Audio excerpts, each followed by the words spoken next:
तो हेलो दोस्तों, जो पार्ट 2 है। पार्ट 1 में कुछ टेक्निकल ग्लिच आ गया था, जिसके कारण वो लेक्चर पूरा नहीं हो पाया। इस बार हम लेक्चर को पूरा करेंगे। तो उसमें मैं बता रहा हूँ organ affected by pregnancy induce hypertension. सबसे पहला जो ऑर्गन की बात करेंगे उसमें क्या करेंगे, रीनल की। Renal involvement. रीनल इन्वॉल्वमेंट से होता है क्या है, रीनल इन्वॉल्वमेंट से होता है हमारे इस तरीके से जो परफ्यूजन होता है, इस तरीके से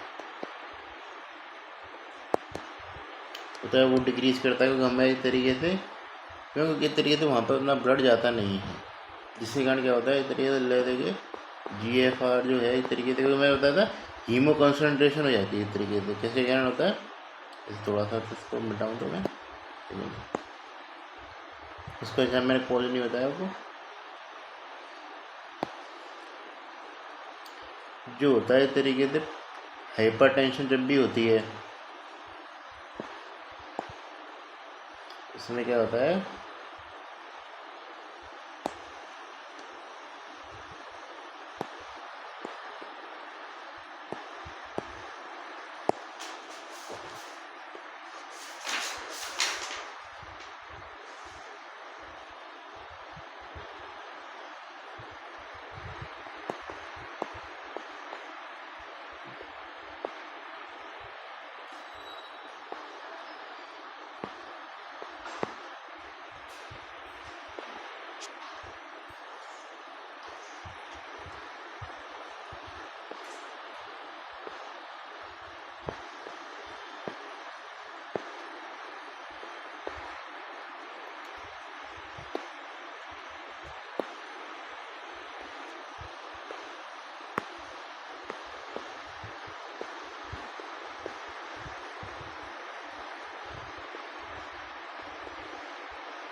हीमो कॉन्सेंट्रेशन के कारण सिम्टम आते हैं। जैसे इस तरीके से जो ब्लड की सप्लाई है वो इस तरीके से, या प्लाज्मा की सप्लाई है, कंसेंट्रेटेड ब्लड है वो जाता है, प्रॉपर जो ब्लड होना चाहिए ना, लो विस्कोसिटी वाला, वो नहीं जा पाता। इसके कारण क्या क्या सिम्टम आते हैं होता है, रीनल इन्वॉल्वमेंट ही वैसा है। तो रीनल इन्वॉल्वमेंट,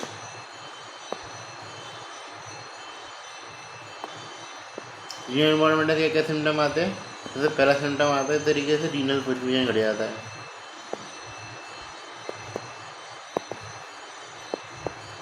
इसी वजह से क्या होता है, हमारे इस तरीके से GFR जो है वो डिक्रीज हो जाता है। इसमें देखिए टर्मिनोलॉजी जरूरी याद रख सकते हैं, चाहे तो आप इस तरीके से क्या GFR घटेगा तो और क्या होता है इस तरीके से, सीरम यूरिक एसिड है वो बढ़ जाता है, और सीरम क्रिएटिनिन वो भी बढ़ जाती है। ये दोनों चीज़ें बढ़ जाती हैं इस तरीके से। सीरम यूरिन होता है, सीरम यूरिक एसिड भी बढ़ जाता है, और सीरम क्रिएटिनिन का लेवल जो है वो भी बढ़ जाता है। उसके अलावा क्या देखने मिलता है, प्रोटीन यूरिया का अलग कारण है, उसको मैं एक्सप्लेन करूँगा। जो टर्मिनोलॉजी यूज़ की जाती है वो यूज़ की जाती है हमारी ग्लोमेरुलो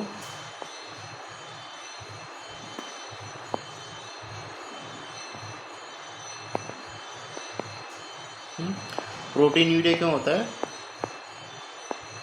विदेश में आएगा टर्मिनोलॉजी में। प्रोटीन यूरिया इसलिए होता है इस तरीके से, डिक्रीज परफ्यूजन के कारण जो होता है,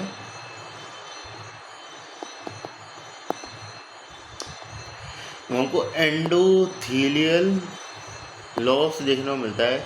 एंडोथीलियल लॉस के कारण क्या होता है, इंक्रीज परमेबिलिटी हो जाती है,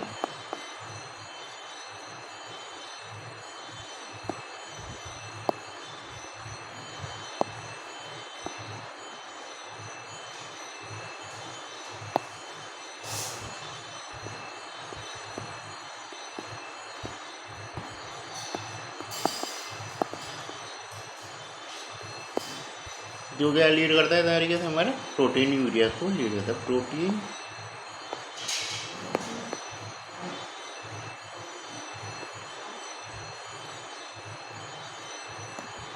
मुझे दिक्कत आ रही है, मुझे आदत नहीं है तो लिखने की इसमें।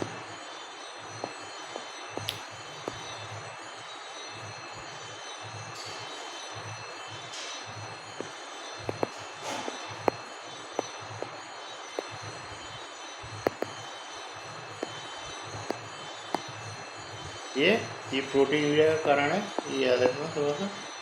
ये इसमें टर्मिनोलॉजी यूज करते हैं, ज़्यादातर यूज करते हैं तरीके टर्मिनोलॉजी याद रखना है।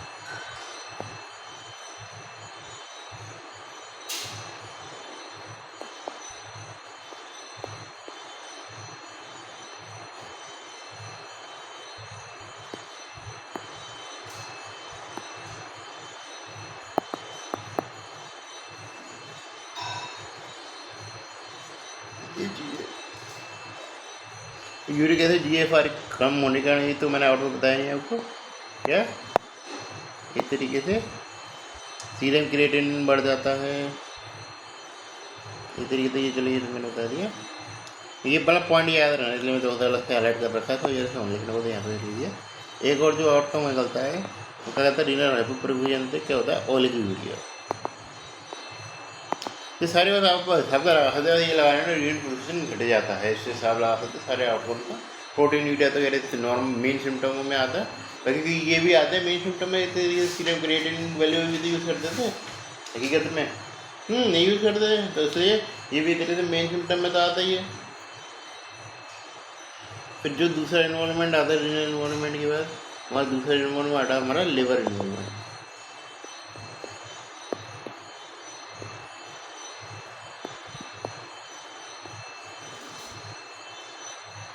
इसमें क्या मिलता है हमको, पेरीपोर्टल नेक्रोसिस देखने को मिलता है।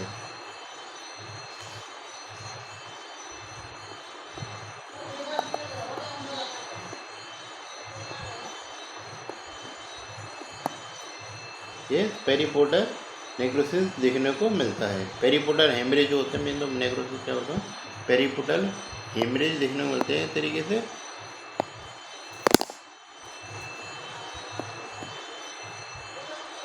ये याद रखना पॉइंट मेन, जो इसमें याद रखना है इस तरीके से आपको हेल्प सिंड्रोम याद रखना है मेन। तो इसको मैं थोड़ा सा ज़्यादा हाईलाइट करूँ प्रॉपर। तो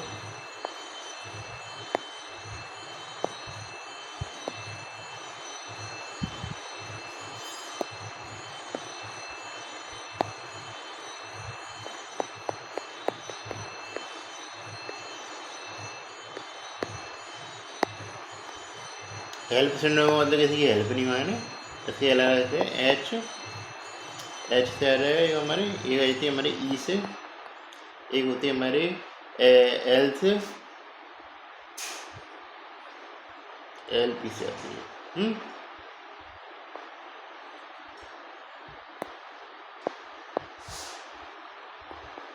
एस से क्या रहेगा हमारा, हीमोलाइसिस। अब इसमें क्या कहा था, उसके लिए आपको 4 क्राइटेरिया कम से कम 2 आउट ऑफ, इसमें क्या रहता है 2 आउट ऑफ 4 फुलफिल होनी चाहिए। जो मैं लिखूँगा 4 फुलफिल, ये फुलफिल होंगे तभी हम कंसीडर करेंगे। क्या क्या क्राइटेरिया होंगे, एक तो जो है हमें सिस्टोसाइड देखने को मिल रही तरीके से,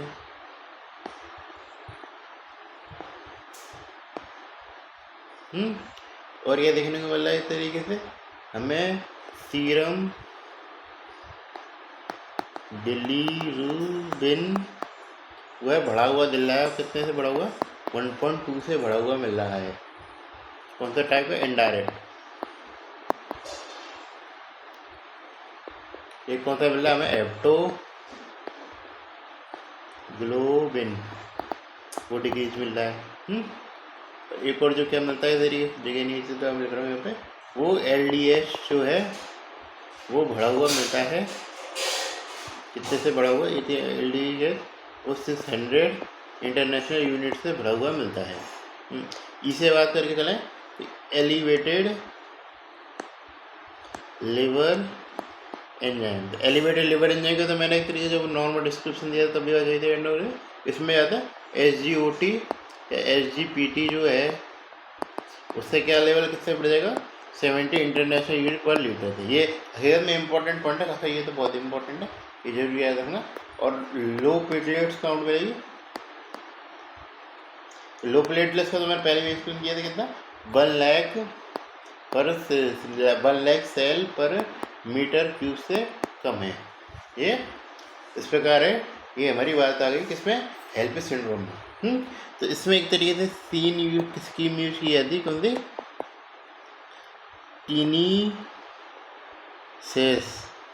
टीनीसेस सिस्टम जो यूज किया जाता है एक तरीके से, किसके लिए, हमारे क्लासिफिकेशन करने के लिए, जिसमें क्या होता है, यदि कंप्लीट में जो है एक तरीके से ऑल 3 प्रेजेंट,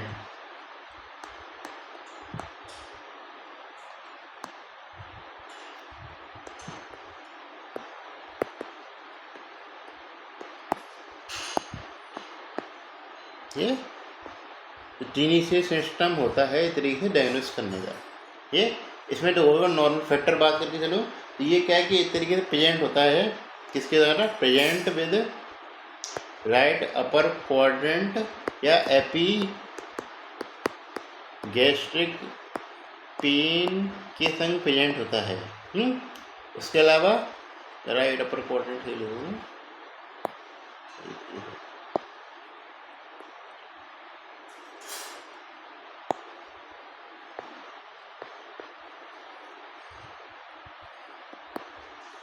पेन के संग प्रेजेंट होता है, और कौन से, 3rd ट्राइमेस्टर में होता है। ये चीज़ वैसे याद रखना कि 3rd ट्राइमेस्टर में प्रेजेंट होता है।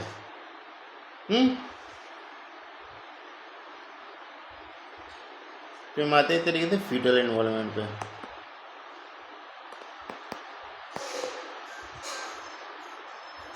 फीटल इन्वॉल्वमेंट में 2 चीज़ें याद रखनी होते हैं, इधर इंट्रा यूटेराइन ग्रोथ रिटार्डेशन, क्योंकि इस तरीके से ब्लड पहुँच नहीं रहा तो ग्रोथ कहाँ पे हो जाएगी बच्चे की। ये उसके अलावा क्या होता है इस तरीके से, फीटल के पास यदि ब्लड नहीं पहुँचा, फीटल यूरिया घट जाएगा, जिससे क्या हो सकता है हमारा ओलाइगो हाइड्रो एमनियोस। ये 2 मेन चीज़ें याद रखना। और इसके अलावा क्या होता है तरीके से रिस्क जरूर बना रहता है, क्योंकि तरीके से ब्लड सप्लाई प्रॉपर कनेक्टेड तो ही नहीं है। रिस्क सप्लाई तो थोड़ा बहुत ही प्रेशर लगा तो सीधे प्लासेंटा बढ़ जाएगी ना, तो रिस्क ऑफ प्लासेंटल एबरप्शन जरूर रहता है। ये तो इस प्रकार ये ओलाइगो हाइड्रोम से ज़्यादा जरूर जुड़ा ही रहता है, एक ही कैटेगरी मान लीजिए आयुर्वेद इसके केस में।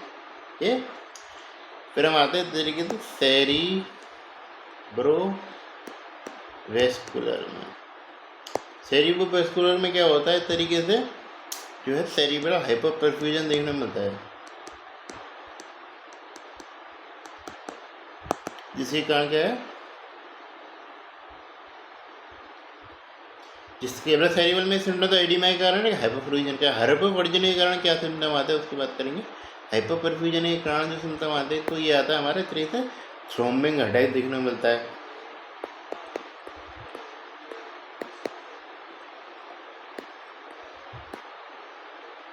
ये उसके अलावा क्या है, ब्लरिंग ऑफ विजन देखने को मिलता है, तरीके विजन लॉस है तरीके से वो काफ़ी मेन सिम्टमों में आता है तरीके से ब्लरिंग ऑफ, मैं बोलता क्वेश्चन लिख को छोड़ देता हूँ मैं।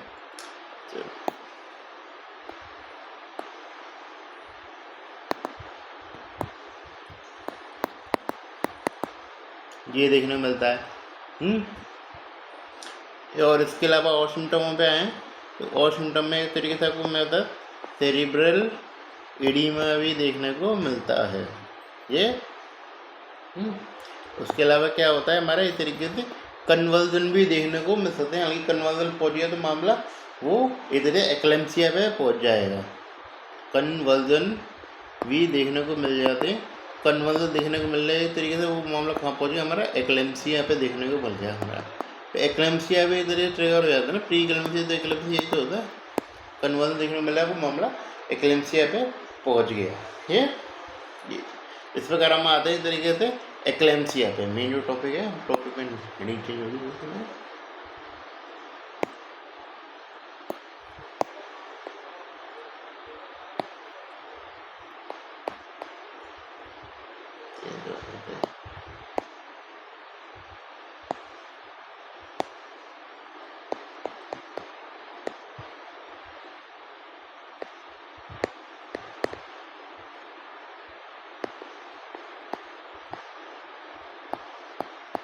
इम्पेंडिंग एक्लेम्सी है, इसके पॉइंट याद रखना जरूरी है।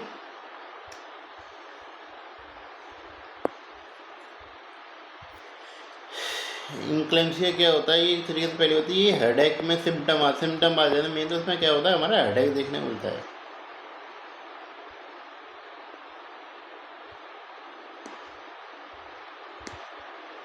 75% केस में ये देखने मिलेगा हेडेक। उसके अलावा क्या होता है, ब्लरिंग ऑफ विजन देखने मिलती है, तो मैं बता काफ़ी मेन सिम्टम्स में आता है ये ब्लरिंग ऑफ विजन।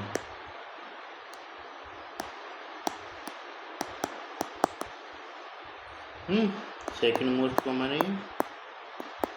इसके अलावा जो होता है सीवियर में होता है राइट अपर क्वाड्रेंट या फिर क्या होता है एपिगैस्ट्रिक पेन, ये देखने को मिलता है। उसके अलावा क्या होता है हमारा BRICS tendon reflex,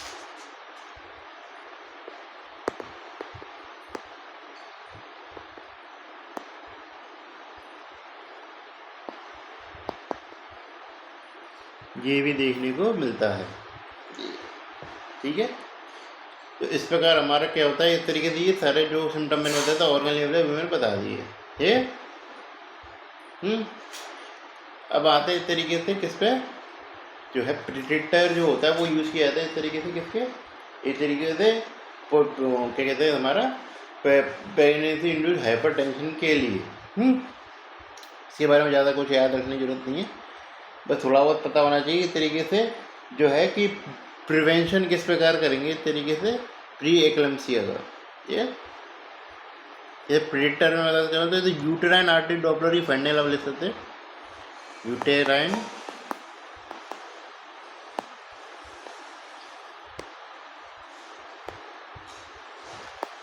artery Doppler में जो क्या है कि क्या देखने मिलती है, नॉर्मल किस प्रकार का डॉपलर मिलता है, कोई यूं देखने मिलता है।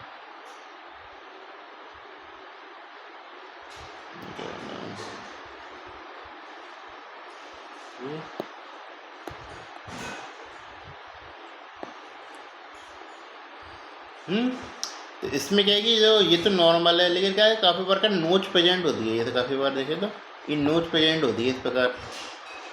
तो ये नोच किस होता है, जैसे कि ऊपर की साइड ज़्यादा सिस्टोलिक फ्लो है और नीचे की साइड डायस्टोलिक फ्लो है। तो मेन जो उसमें चीज़ आती है हाइपरटेंशन का मतलब है मेन हमारा इस तरीके से डायस्टोलिक फ्लो है, डायस्टोलिक प्रेशर है वो ज़्यादा नहीं होना चाहिए, फ्लो ज़्यादा होना चाहिए उस टाइम। अब मान के चलिए ये नोच है, ये प्रेजेंट है अच्छे तरीके से देवता। तो यदि ये नोच परसिस्टेंट कर रही है यूटेराइन आर्टरी डॉपलर पे, तो इसका मतलब है कि वो किस पे जा रहा है हमारा, एक तरीके से वो जा रहा है इस तरीके से, इसमें एक तरीके से आर्टरी का डेवलपमेंट हुआ नहीं और प्रेशर हाई है अभी भी। ये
प्रिवेंशन करने का देते हैं हम एस्पिरिन देते हैं,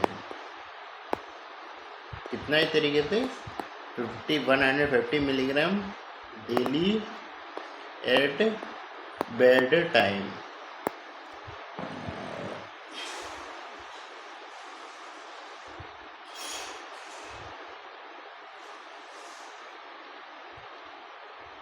ये चीज़ ये पे थोड़ी सी एक्सरसाइज कर सकते हैं, यदि करना है तो एक्सरसाइज का रोल है। और किसका रोल है इस तरीके से, ये अदर्स रोल में आते हैं इस तरीके से, मतलब मेन इसमें रोल नहीं है। ये कौन सा, एक तरीके से कैल्शियम सप्लीमेंट का रोल भी देखने को मिल जाता है। हालांकि ये किस में देखने को मिलेगा, कैल्शियम डेफिशिएंट में ही देखने को मिलेगा। इन्हें कैल्शियम डेफिशिएंट में विचलित पॉपुलेशन में देखने को मिलेगा। लेकिन नो रोल याद रखना, नो रोल किसका है, किसका भी एक भी रोल नहीं है प्रिवेंशन करने में। वो है इस तरीके से हमारा सॉल्ट रेस्ट्रिक्शन। वो नॉर्मल इस तरीके से जब भी हाइपरटेंशन की याद आती है तो उसमें यही सोचते हैं ना, सॉल्ट रेस्ट्रिक्शन का रोल रहेगा, हमारे क्या एंटीऑक्सीडेंट का रोल रहेगा, बेड रेस्ट का रोल रहेगा हमारा। ये इस प्रकार की चीज़ों का कोई भी रोल नहीं है ये, ठीक है। तो इस प्रकार हमारा इनकी का कोई भी रोल नहीं है। घर में मेन जो आपको मान के चले एस्पिरिन आपको देनी पड़ेगी मेन, तो बाकी के अलावा एस्पिरिन से हिपेरिन और दे देते हैं, उससे और काफ़ी हद तक कंट्रोल में आ जाता है। बाकी की और चीज़ों का तो कोई रोल नहीं है बिल्कुल भी। तो हम एक तरीके से बात करेंगे clinical management of pre eclampsia की।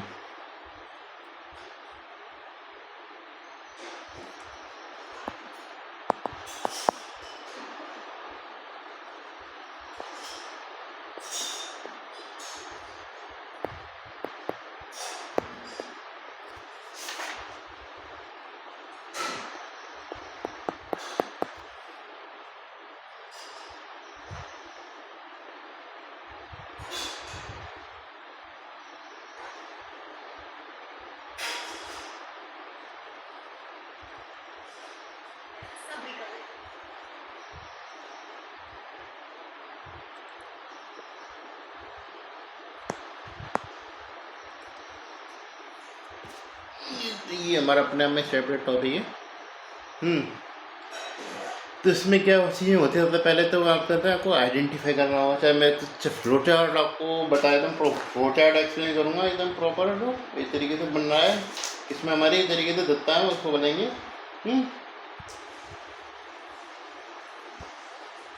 इसमें क्या करते हैं तरीके से, क्या क्या चीज़ चेक करते हैं। पहली बात तो हमने क्या कर दिया, हमने आइडेंटिफिकेशन कर दिया।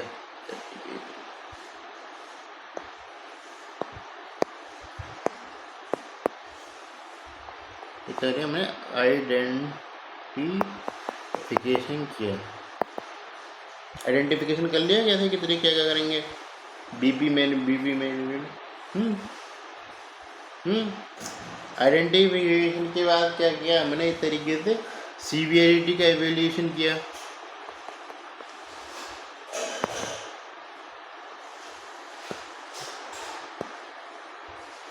आइडेंटिफिकेशन कैसे करेंगे आप, इस तरीके से एडीमा देखने में मिल जाएगा। उसके अलावा क्या देखने में मिलता है, इस तरीके से आपको हाई रिस्क की हिस्ट्री रहेगी। उसके अलावा यूरिन प्रोटीन देखने को मिलेगा। उसके अलावा बीपी देखने को मिलेगा, बीपी बहुत ज़्यादा हाई देखने को मिलेगा ये। तो एवेल्यूएशन ऑफ सीवियरिटी कैसे करेंगे, इस तरीके से आपको हेडेक देखने को मिल रहा है। अरे ये पूछेंगे आपसे उससे उस टाइम तो हेडेक है कि नहीं है, ब्लरिंग ऑफ विजन है, इस तरीके से मैं काफ़ी बार बता चुका हूँ। ये इम्पेंडिंग एपिलेम्सिया की तरफ जाते हैं तो सीवियर सिम्टम है, तो ब्लडिंग ऑफ विजन, एपिगेंट्रिया, हाँ, ये क्या कहते हैं, अपर क्वाड्रेंट पेन हुआ, हाँ, ये सारी चीज़ें उसकी तरफ जाती हैं हमारी। इन्वेस्टिगेशन क्या क्या कराएंगे हम,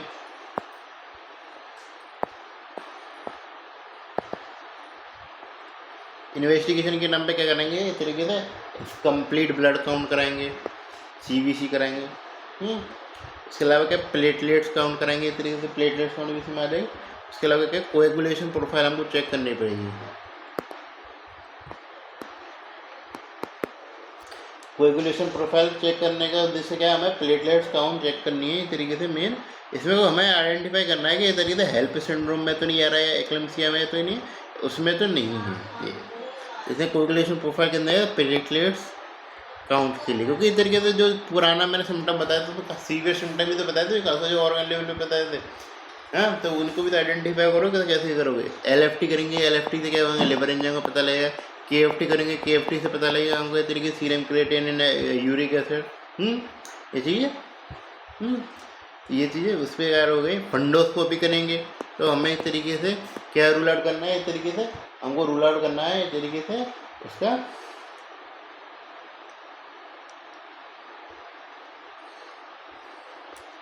विजन लॉस रूल आउट करना है। इसके अलावा फीटल वेल लिविंग है, वो असेसमेंट करते हैं।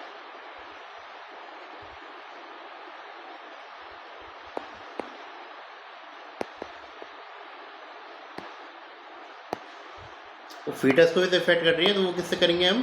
नॉन स्ट्रेस टेस्ट से करेंगे मेन तो हम, इसलिए ये चीज़ ध्यान रखना, यही है हमारा इस तरीके से।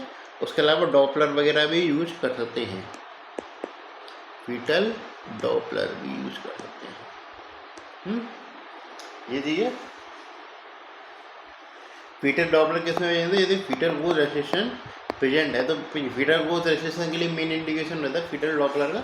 ये फीटल ग्रोथ रेस्ट्रिक्शन या IUGR marker, fetal growth restriction सही टर्मिनोलॉजी है। इंट्रायूटेराइन ग्रोथ रिटार्डेशन ज़्यादा सही टर्मिनोलॉजी रखती है। तो यदि ये प्रेजेंट है तो मैंने बताया था शायद एक लेक्चर में पहले बताया था, यदि IUGR प्रेजेंट है तो हम फीटल डॉपलर करके चेक करेंगे उसको। प्रॉपर उसका एवेल्यूशन भी हम फीटल डॉपलर से ही करते हैं। ये मेन इंडिकेशन में आता है हमारा फीटल डॉपलर करने का। हाँ, ये चीज़, तो ये सारी चीज़ें यदि प्रेजेंट है तभी हम कर रहे हैं। ये मतलब ये प्रेजेंट होती है नॉर्मल, इसलिए हम कर रहे हैं। हाँ, फिर हमारा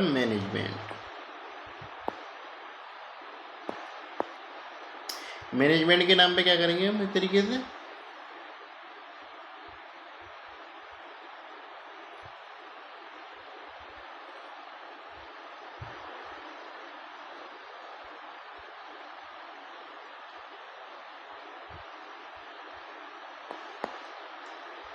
डिक्रीज करेंगे इस तरीके से, हाइपर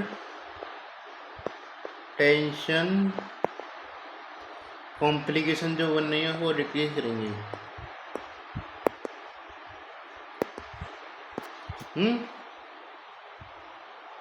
ये चीज़। और क्या करेंगे इस तरीके से? BP को कंट्रोल करेंगे।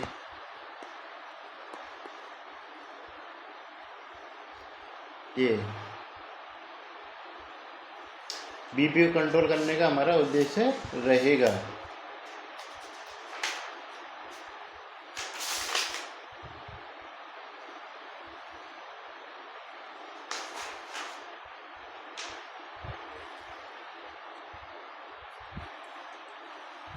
फिर हम आते हैं तरीके से मेडिकेशन पे, मैनेजमेंट पे आएगा। तो मैनेजमेंट का मतलब होता है, लाल में हाईलाइट कर दूँ।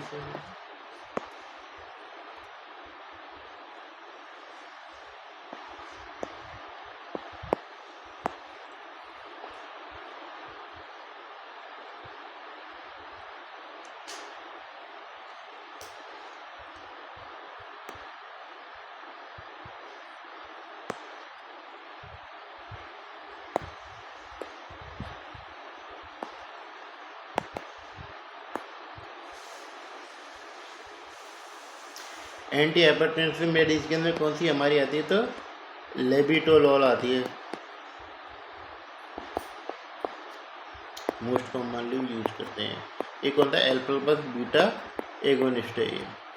तो मैं बता करता हूँ। फिर हमारा आता है मिथाइल डोपा, ये एक तरीके से अल्फा एगोनिस्ट है हमारा।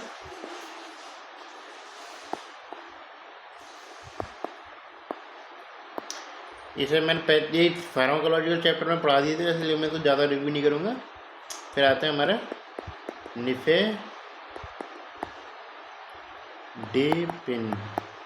निफेडेपिन किसमें रहता है? कैल्शियम चैनल ब्रोकर है ये।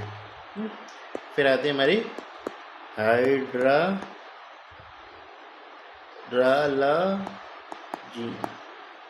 ये क्या है हमारा इस तरीके से आर्टरी स्पेसिफिक डायलेटर हुआ था वैसे तो, लेकिन वेसोडायलेटर टर्मिनोलॉजी यूज कर सकते हैं।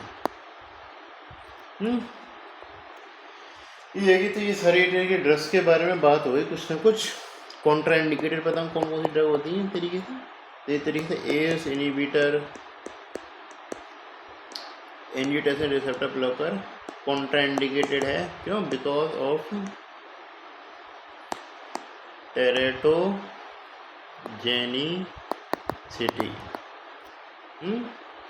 और क्या कहते हैं कॉन्ट्रा इंडिकेटेड रहती है हमारी इस तरीके से, डायूरेटिक कॉन्ट्रा इंडिकेटेड रहती है।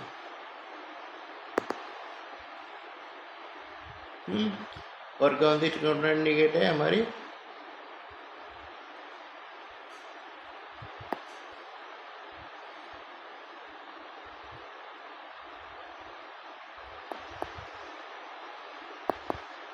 बी डेवलपर्स कॉन्ट्राइंडिकेटेड रहते हैं ये, क्योंकि ये तरीके से कर सकते हैं हमारे इंट्रायूटेराइन ग्रोथ रिटार्डेशन कर सकते हैं, उसको बढ़ावा देते हैं ये।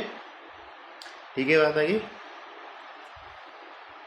एक बार डायरेक्ट क्या करते हैं, ब्लड वॉल्यूम को कम करते हैं, जो कि हमने चाहिए इस तरीके से ज़्यादा कम हो। ब्लड वॉल्यूम करते हैं, कारण भी पता होना चाहिए डायबिटीज क्यों कम करते हैं, ये तरीके से, ये टेराटोजेनिक होता है ये। इस प्रकार आ गई हमारी बात इस चीज़ों पे। ये अब हम बात करते हैं तरीके से अक्यूट हाइपरटेंसिव क्राइसिस के बारे में, उसको कैसे कंट्रोल करेंगे। ये तो ये एक थोड़ा सा इंपॉर्टेंट पॉइंट है, तो इसे हम लेड में हाईलाइट कर रहे हैं इसको।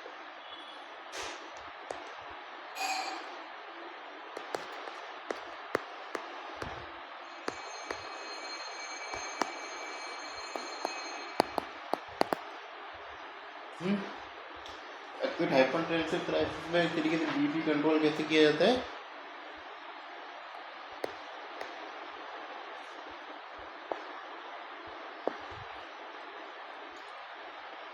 इस वजह से क्या होता है, बीपी जो होता है तरीके से वो 100/60/110 से ज़्यादा होता है।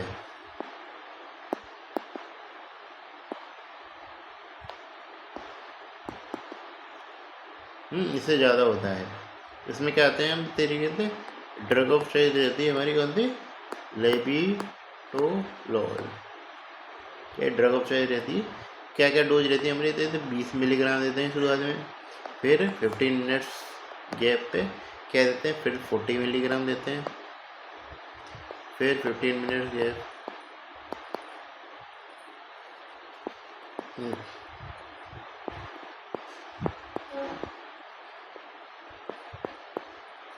टोटल डोज कितनी रही हमारी, 220। ये तरीके से दिन भर की डोज होती है हमारी, इससे ज़्यादा नहीं देनी होती है ये। अदर ड्रग्स कौन सी होती है हमारी, ओरल नेफिडिपिन। ओरल नेफिडिपिन भी यूज कर लेते हैं, लेकिन ये चीज़ ध्यान रखना, ओरल नेफिडिपिन क्या है, हमें सबक्यूटेनियसली नहीं देंगे ये, नो सब लिंगुअल मार्कर, सब लिंगुअल गिवन, सबक्यूटेनियस कहा जाता है, सब लिंगुअल नेफिडिपिन। उसके अलावा क्या कहते हैं, हाइड्राजीन भी यूज़ कर लेते हैं, और वो यूज़ कर लेते हैं, नाइट्रोग्लिसरीन भी यूज कर लेते हैं ये। रिफ्रैक्टिव केस है तो सोडियम नाइट्रोक्साइड यूज कर लेते हैं। यदि क्या क्या कहते हैं हमारा, रिफ्रैक्टरी केस में क्या होता है, सोडियम नाइट्रोक्साइड यूज करते हैं ये।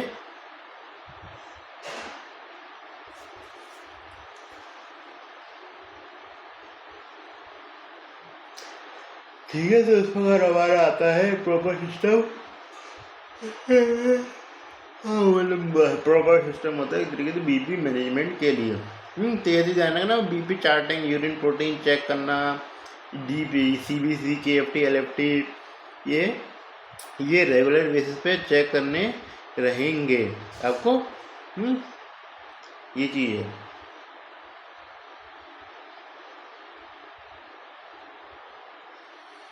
इसमें फिर आपसे पूछता है तरीके से टाइमिंग ऑफ डिलीवरी, डिलीवरी कब कराएंगे और कैसे कराएंगे।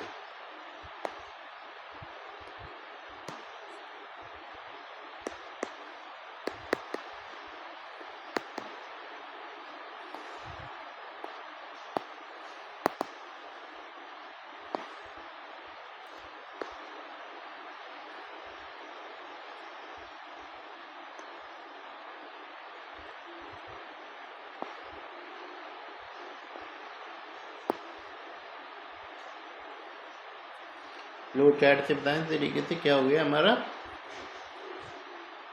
कंप्लीट कंट्रोल हो गया इस तरीके से।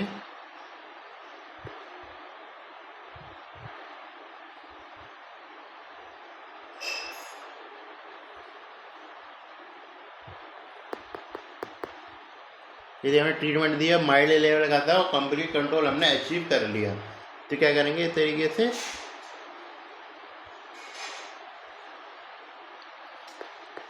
हम प्रेगनेंसी टर्मिनेट करेंगे इस तरीके से 37 वीक पे टर्मिनेट।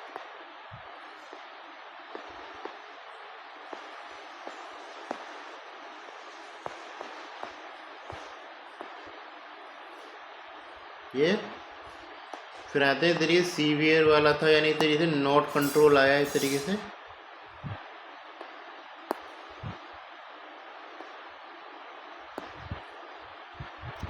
ये उसमें क्या देंगे इस तरीके से हम वर्कअप जरूर चालू रखेंगे इस तरीके से, अपना कंटिन्यूस मॉनिटरिंग रखेंगे उसके। उसके अलावा यह चीज़ ध्यान रखकर प्रोफाइलेक्टिक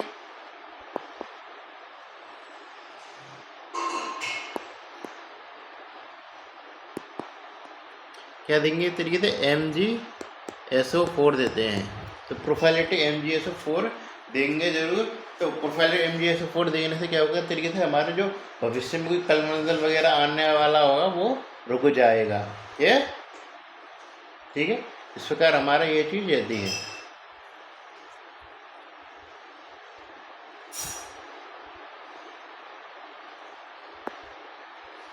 यदि इसकी जो ये जो अनशर्ट है, तो इसे ड्यूरेशन 37 वीक्स 44 वीक्स से है। तो इस तरीके से क्या हो रही है, इस तरीके से हमको प्रीटर्म डिलीवरी करानी पड़ सकती है, जिसके कारण आपको क्या देना पड़ेगा, स्टीरॉइड्स देने पड़ेंगे लंग मेच्योरिटी के नाम पे। प्रीटर्म डिलीवरी वाला चैप्टर है, उसमें बातचीत करेंगे इसकी। उसमें हमको क्या करना है, डेली मॉनिटरिंग करनी पड़ेगी, कभी भी डिलीवरी करानी पड़ सकती है ना, इसलिए ये इसमें क्या तरीके से प्री टर्म डिलीवरी करा रहेंगे। इसे 34 वीक्स पे डिलीवरी कराएंगे। प्री टर्म डिलीवरी है ना, 34 वीक्स पे डिलीवर करा देते हैं। क्योंकि हम नहीं चाहते इसलिए मदर को ज़्यादा दिक्कत आए। फिर क्या कहते हैं इस तरीके से, यदि डायग्नोसिस बियॉन्ड 34 वीक्स के बाद ही डायग्नोसिस बना है, तो उसमें तो कुछ बात नहीं, फिर डिलीवरी करानी ही पड़ेगी, डिलीवरी कराई देंगे। कोई 34 वीक्स के बाद हमें ज़्यादा इतनी दिक्कत नहीं आती, मतलब ज़्यादा फिर क्रिएट नहीं होते। यानी कि प्री टर्म तो हो सकता है कि 35 वीक हो जाए प्री टर्म है, लेकिन वो कंसिडरेशन वाला नहीं है प्री टर्म। ये चीज़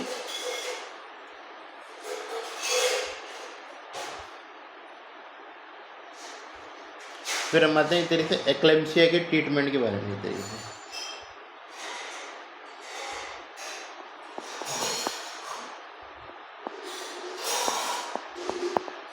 सबसे पहले मैं MgSO4 की बात करूँ चाह रहा हूँ। MgSO4 की बात कर लेते हैं पहले, तो कुछ ज़्यादा ही रहेगा।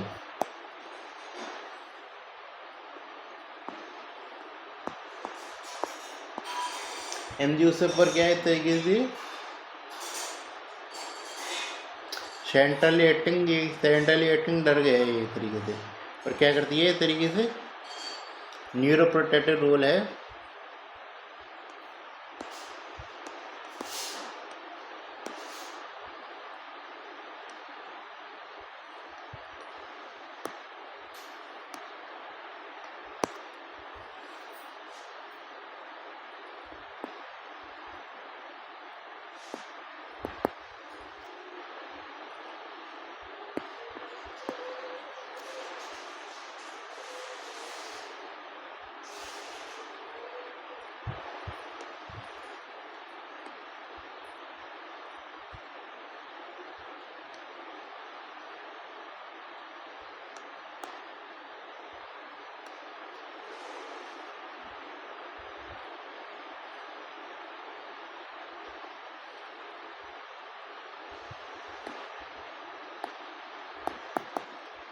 ये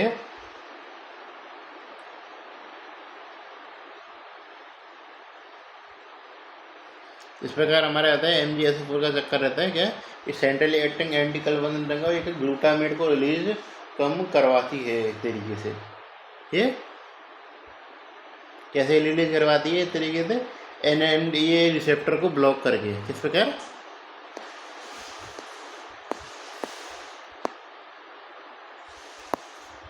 NMDA रिसेप्टर को ब्लॉक करेगी, इससे क्या है, ग्लूटामेट का रिलीज है वो कम हो जाएगा। ये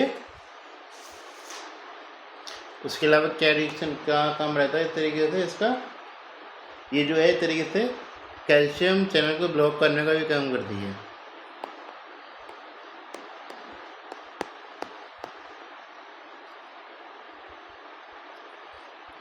इसके दो यूज होते हैं इस तरीके से, प्रोफाइलेक्टिव किसमें यूज होता है, प्रोफाइलेक्टिव अभी भी यूज करा हमने, कब सीवियर प्री एक्लेम्सिया में। और इस तरह के ट्रीटमेंट पर्पज पे यूज भी होता है मैनेजमेंट के लिए। किसके लिए? हमारा एक्लेम्सिया के लिए। कंजर्वेटिव का जो ट्रीटमेंट कर रहे हैं तरीके से हम ये चीज़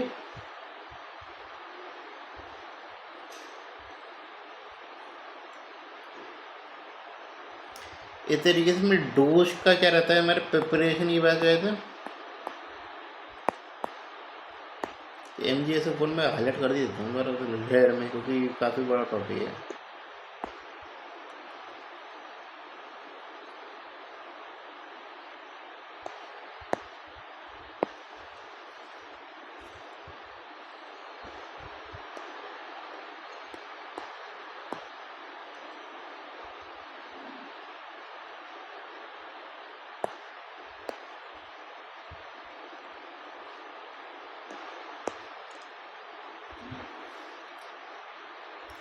प्रिपरेशन क्या रहती है हमारी इस तरीके से 4 mg IV रहती है, स्लो इन्फ्यूजन।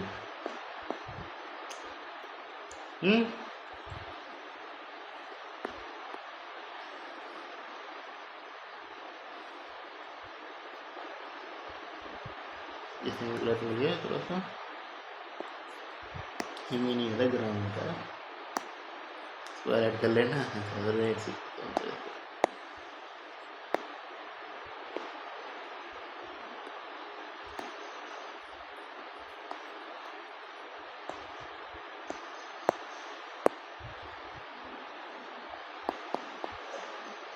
IM खाने की भी तो पूछ सकता है, वो तो बटक्स पे देते हैं।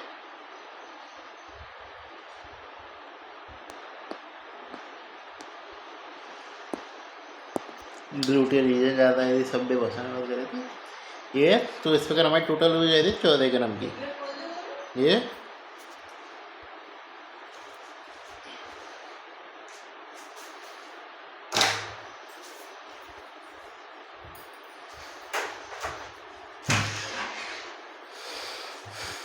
बात आ गई। अब से पूछ सकता है ये तो क्या है हमारी जैसे लोडिंग डोज है।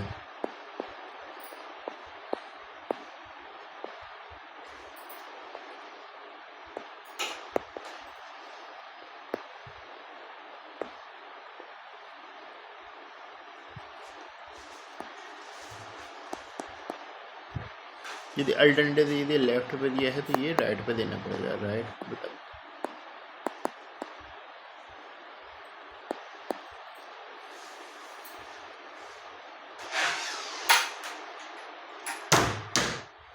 ये चीज़। अब हम आते हैं तरीके किस चीज़ की मॉनिटरिंग करनी पड़ेगी। इसमें जो सबसे बड़ी खास बात याद रखनी है आपको, इसका हैव नैरो थेरेप्यूटिक इंडेक्स। तो थेरेप्यूटिक इंडेक्स है वो बहुत ही छोटी रेंज का है, जिसके आपको साइड ऑफ सिम्टम जो होते हैं या टॉक्सिसिटी है वो बहुत ही देखने को मिल जाती है। नैरो जैसे टॉक्सिसिटी ईजीली सीन बहुत आसानी से देखने मिल जाती है। कंटिन्यूस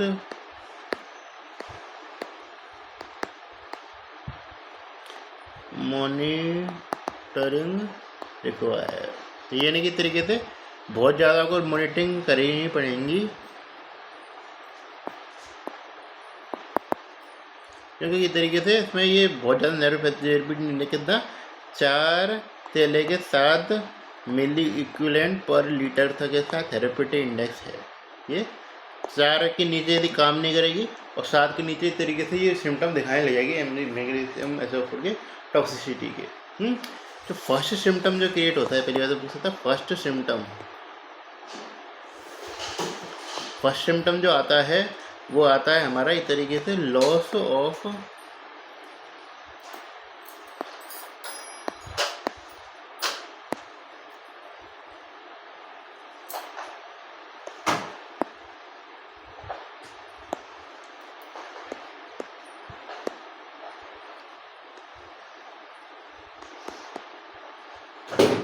कितने पे तरीके से 10 मिली इक्विवेलेंट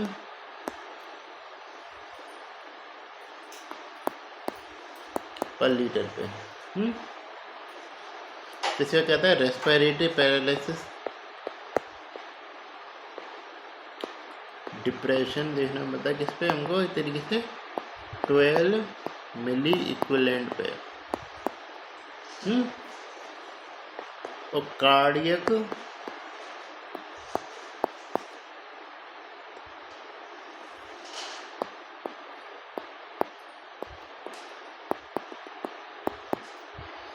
तो ये तरीके से ये फाइंडिंग है, थोड़ा सा ये याद रखना किस किस पे क्या क्या देखने को मिल रहा है। ये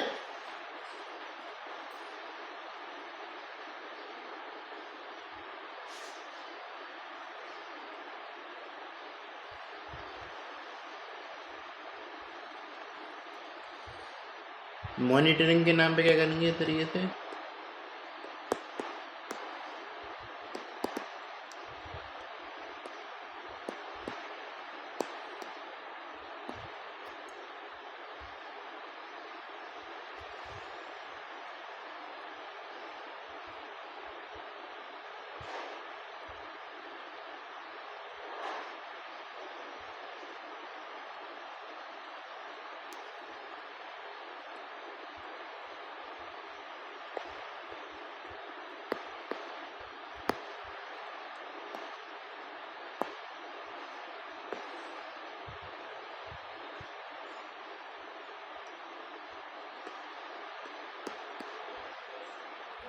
कि मैं अलर्ट वाले पैरामीटर बताऊँ कब को अलर्ट रहना है। यूरिन आउटपुट जो है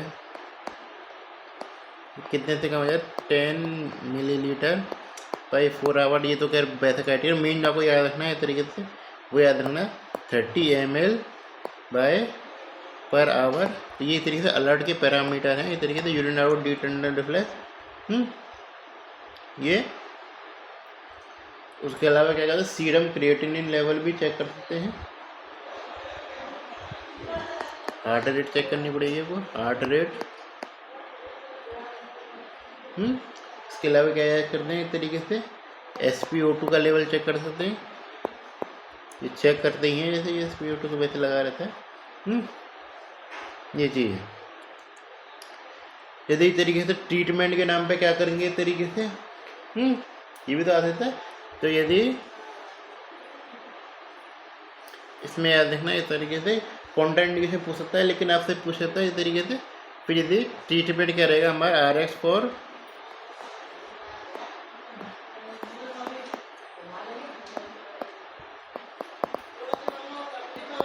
क्या रहेगा इस तरीके से, कैल्शियम ग्लूकोनेट 10%,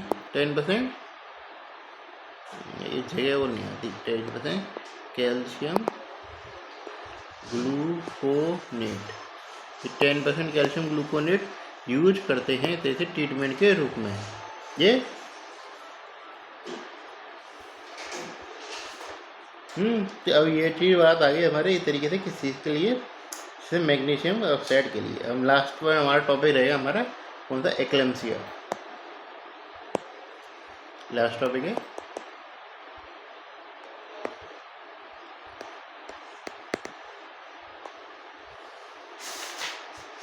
एक्लेम्सिया के केस में क्या याद रखना है इस तरीके से, 2 प्रकार के होते हैं। पहली बात तो ये एक होता है हमारा इस तरीके एंटीपार्टम वाला, एक होता है हमारा पोस्टपार्टम वाला। ये मोर कॉमन होता है। और एक कहता है इसका वोर्सपोगोनेसिस। क्या होता है वोर्सपोगोनेसिस, क्यों, क्योंकि इस तरीके से इसमें सिम्टम कब रिलीव करेंगे, क्योंकि ये जो सिम्टम जो आ रहे हैं तरीके से एक्लेम्सिया के, प्रीक्लेम्सिया वो आ रहे हैं डिलीवरी के टाइम। अब ये क्या क्या हालाल ट्रीटमेंट के नाम पे नॉर्मल इसका आसानी से ट्रीटमेंट तो होता नहीं है, तो उसमें क्या है कि आपको डिलीवरी करानी पड़ती है तभी ट्रीटमेंट होता है। यदि वो एंटीपार्टम आ रहा है तो इस तरीके से तब आपको पर्टिकुलरली क्या DAP की डिलीवरी करानी पड़ेगी प्री टाइम, तो वो पोस्ट प्रोग्नोसिस बन जाएगा। ये ठीक है। पोस्टपार्टम में बात करें मैंने, पहली बात तो क्राइटेरिया होना चाहिए उसका लेस देन 3 डेज, यानी 3 दिन के बाद यदि वो प्रेगनेंसी होने की मतलब तरीके से क्या है डिलीवरी होने के 3 दिन के बाद आ रहा है तो उसका अदर कॉज है वो में उसका प्रेगनेंसी उसका कॉज नहीं था। इस तरीके से उसके डेवलपमेंट होने में ये ये है, तो इसका पता होना चाहिए आपको सिस्टम।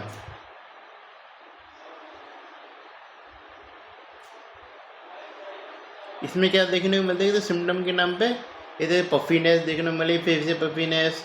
उसके अलावा क्या कहते हैं, कन्वल्सन तो देखने को मिलेंगे, कॉन्शियसनेस ये फेब्राइल हो जाएगा, पल्स रेट होगी इस तरीके तो कम देखने को मिलेगी, और बीपी है वो हाई देखने को मिलेगा। ये ये इसमें इधर मैनेजमेंट की बात करें तो क्या करेंगे इधर से मैनेजमेंट,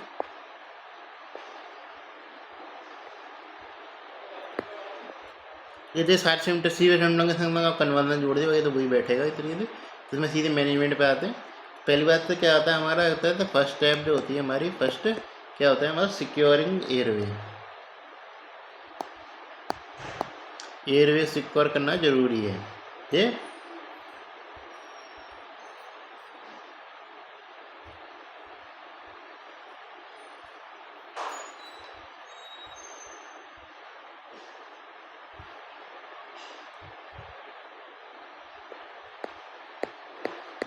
सेकेंड में क्या होता है, एंटी कन्वर्जन ड्रग देनी पड़ेगी। कौन सी, हमारी MgSO4। ये शुरुआत की स्टेप है। फिर हमारे आते हैं थर्ड स्टेप, इसमें क्या आता है हमारा, हाइपरटेंशन कंट्रोल या बीपी कंट्रोल। उसके लिए क्या देते हैं हम, इस तरीके से लेबिटोलॉल देते हैं, IV लेबिटोलॉल देते हैं। ये जो उसका डेफिनेटिव मैनेजमेंट रहेगा वही तरीके से टर्मिनेशन ऑफ प्रेगनेंसी ही रहेगा।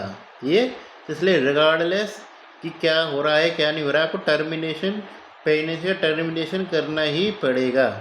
ये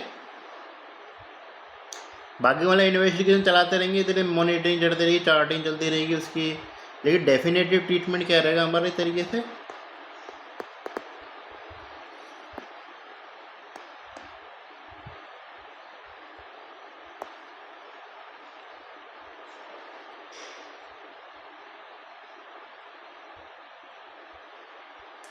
इसमें टर्मिनेशन ऑफ प्रेगनेंसी। ये इस प्रकार हमारा सिस्टम है। थोड़ा बहुत खाली बस थोड़ा सिम्टोमेटिक कंट्रोल ही कर सकते हैं, ज़्यादा हम कार कुछ कर नहीं सकते, क्योंकि ज़्यादा लंबे टाइम तक उसको उसमें भी तो नहीं रह सकते ना ये हॉस्पिटल में, सीधे हमको टर्मिनेशन प्रेगनेंसी करानी पड़ेंगी। जिसमें क्या होगा इस तरीके से क्या होगा, वेजाइनल डिलीवरी करनी पड़ेगी। तो ये चीज़ ध्यान रखना, वेजाइनल डिलीवरी करते हैं। ये जिस प्रकार ये हमारा लेक्चर है वो ख़त्म हो गया। आई होप आपको मज़ा आया होगा।